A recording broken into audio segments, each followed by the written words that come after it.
La Bible dit la femme qui prie ou qui prophétise, la tête non voilée, déshonore son chef. Prophétiser là, c'est parler de la part de Dieu. Le voile des juifs là, c'est pas un foulard. Et puis ce que Dieu est en train de dire, c'est pas une affaire de prier avec les foulards. Il est en train de donner un message à l'intérieur. Il dit de mettre le voile et que le voile était symbole de soumission. Et je vous ai expliqué qu'en fait, l'homme et la femme ont deux types de sensibilités différentes. La femme voit des détails, c'est comme ça que Dieu l'a fait. Mais ça lui fait faire aussi beaucoup d'erreurs parce qu'elle réagit de manière impulsive lorsqu'elle voit des détails. L'homme voit un plan global et il voit l'intérêt de couvrir sa famille, sa maison, tout ça. Donc c'est comme si Dieu a créé le masculin et puis il l'a divisé en deux. Donc il y a une partie de Dieu qui est partie chez la femme, il y a une partie de Dieu qui est restée chez l'homme. Maintenant Dieu dit que la partie qui domine, c'est la partie qui est chez l'homme. L'homme est le chef. C'est-à-dire que même si la femme voit, tout ce qu'elle voit doit être géré d'une certaine façon, doit être géré avec un voile. C'est quoi le voile? Le voile, c'est un peu comme le truc du mariage là, c'est du tissu qui vient couvrir votre visage. Dieu dit de prier voilé, ça veut dire faut filtrer ta vue. En fait, le voile filtre. Le voile vient fermer aussi la bouche. Faut filtrer tes paroles. On dit une femme qui prie ou qui prophétise, la tête non voilée, elle finit par déshonorer son chef. Et ton chef, c'est ton mari. Écoutez, le voile dans la Bible, là, ce n'est pas le foulard. Le foulard, il couvre les cheveux. Le voile couvre la tête. C'est-à-dire les yeux, les oreilles, la bouche, les nez. Donc, ton sens développé doit être filtré. Mais tu le filtres sous quoi? Sous soumission. En disant, c'est le chef.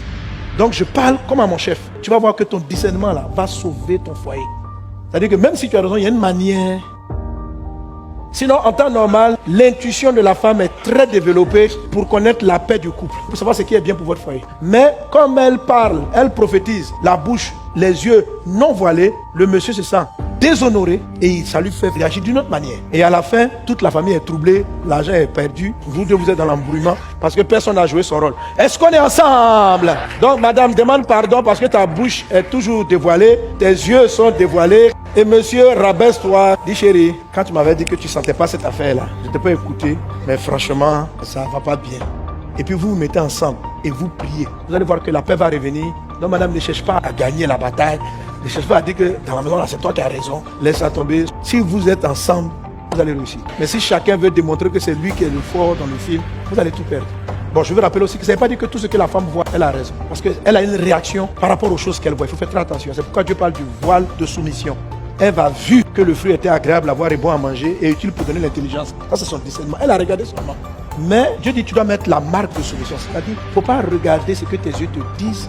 Le voile, c'est-à-dire, je me soumets. C'est bon, mais Dieu a dit, je ne dois pas faire. Donc, si elle se soumettait, malgré la perception qu'elle avait eue, le couple aurait été sauvé.